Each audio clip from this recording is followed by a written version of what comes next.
안녕하세요. 체험 마스터입니다. 오늘은 23년도 한국 동서발전 체험형 인턴 자기소개서 작성법에 대해서 알아보도록 할 거고요. 자, 시작 전에 구독과 좋아요 꼭 눌러주시면 정말 감사하겠습니다. 자, 이번에 총 100명을 채용을 하게 되는데요. 다른 발전 공기업과 다르게 한국 동서발전은 사무발전화학 토건 IT로 구분해서 뽑고 있거든요. 일반적으로 정규직을 뽑을 때랑 거의 비슷하게 지원 분야를 구분하고 있고요. 다만 이제 다른 건 모집 단위별로 즉 지역별로 일단 뽑는다는 건 체험형 인턴에 맞게 뽑고 있죠. 자, 그런데 선발 시 우대 사항에 보면 체험형 인턴 협약 기간 재학 휴학자 또는 졸업자에 대해서 전형 단계별 만점의 5%를 제공한다고 되어 있는데 제가 만약 울산대나 유니스트 울산과학대, 신성대, 전남대 여수 캠퍼스, 강원대 삼척 캠퍼스에 재학 중이거나 휴학 혹은 졸업한 사람이라면 꼭 놓치지 않고 지원해 볼 만한 좋은 기회라고 생각합니다.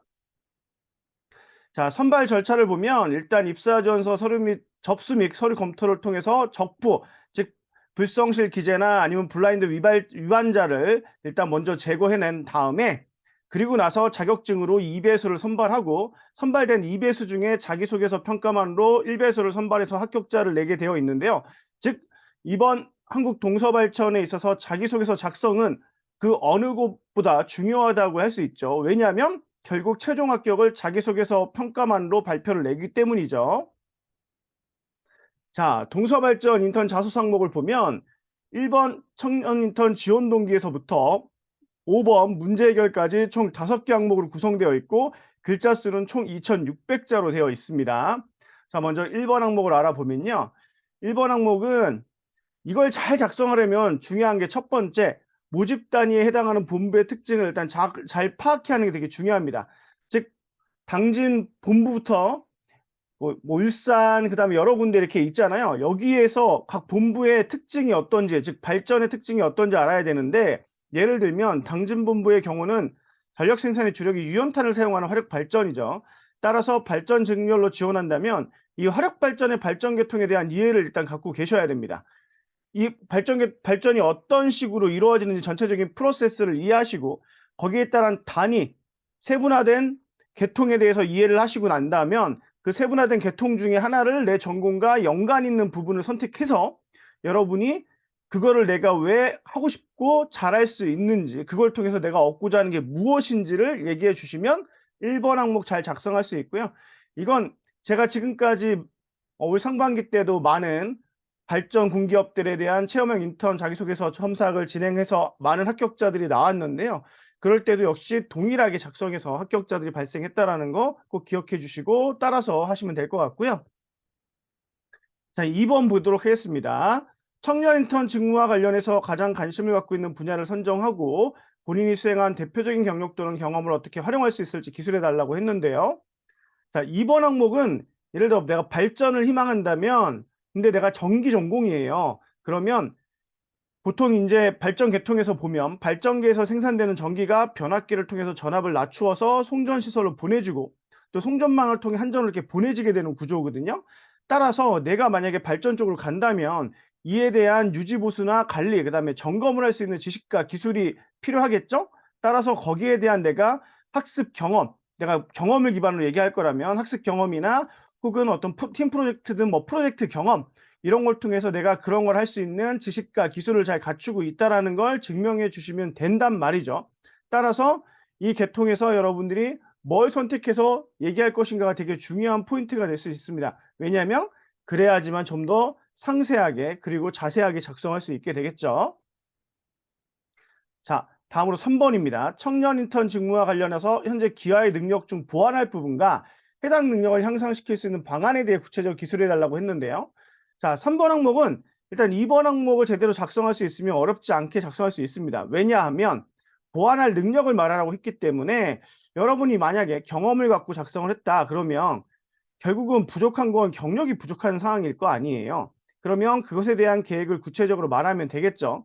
이때 중요한 건 1번 항목부터 3번 항목까지는 자연스럽게 흐름이 이어져야 됩니다. 그래서 다시 예를 제가 정기 전공자로 한번 들어 드린다면 1번에서 내가 변압기 관련된 걸 선택했다. 그럼 2번에서도 역시 발전해서 내가 변압기 관련된 걸 잘할 수 있다. 얘기하고 3 번에서는 대신 이와 관련된 경력이 부족하기 때문에 현장에서 어떤 정비나 점검, 관리, 유지 보수하는 데 필요한 어떤 경험 같은 걸 쌓고 싶다라는 식으로 얘기하시면 흐름이 자연스럽게 연결이 되겠죠. 그렇게 작성해 주시면 될 것 같고요. 여기까지가 인제 1 번부터 3 번이 회사와 직무에 대한 능력을 묻고 있는 거라면, 관심과 능력을 묻고 있는 거라면, 4 번은 이제 의사소통 과정에서 발생한 오해를 풀기 위해 노력을 기울였던 경험에 대해서 묻고 있는데요.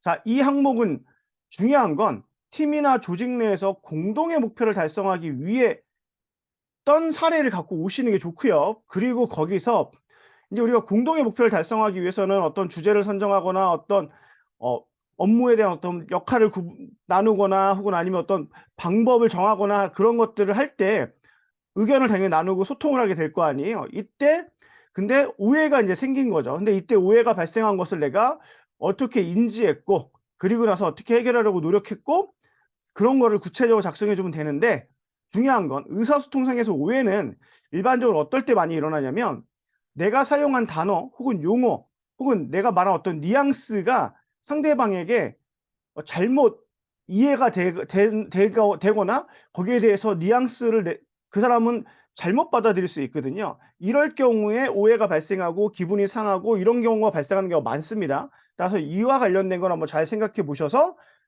4번 항목을 작성하신다면 크게 잘 쓰실 수 있을 것 같고요. 자, 마지막 5 번입니다. 기아가 스스로 문제를 발견하고 이를 해결했던 경험에 대해 기술해 달라고 했는데요. 자, 이 5 번에서 중요한 거는 소재를 잘 선택하셔야 된다라는 겁니다. 왜 어떤 소재를 선택해야 되냐면, 자, 한번 생각을 해 볼게요. 발전으로 우리가 계속 잡아 왔으니까. 자, 발전소는 결국 유지, 보수, 점검, 관리 뭐 이런 것들을 하시게 되겠는데, 발전직으로 지원하시면. 근데 중요한 건 내가 스스로 어떤 문제를 발견할 수 있는 게 중요하겠죠. 특히 점검 과정에서 뭔가 눈에 띄는 이상징후는 아니에요, 확연하게. 어떤 매뉴얼상에 나타나는 그런 건 아닌데 내가 특정 그 현상이 뭔가 약간 의심스러워서 의심을 갖고 조사나 어떤 분석을 해 보니까 이게 장래적으로 굉장히 큰 문제가 발생할 가능성이 높은 거예요. 그래서 이런 문제가 확대되기 전에 내가 그거를 방지하거나 혹은 해결을 하는 게 실제 발전소에서 발전직에게 필요한 일이잖아요. 따라서 그런 걸 여러분이 해결한 거거나 혹은 방지했다는 걸 보여줄 수 있는 게 가장 좋은 소재를 선택한 거라고 얘기할 수 있습니다. 따라서 이런 부분이 드러나는 소재를 선택하시고 이 항목을 작성하신다면 여러분은 이 항목에 적합한 자소서를 만들 수 있으실 거고요. 자, 오늘 이 제 강의 영상을 보시고 혹시라도 저한테 자소서 첨삭을 희망하신다면 설명란에 제가 링크 걸어 놨으니까 링크 클릭해서 신청해 주시면 될 것 같습니다.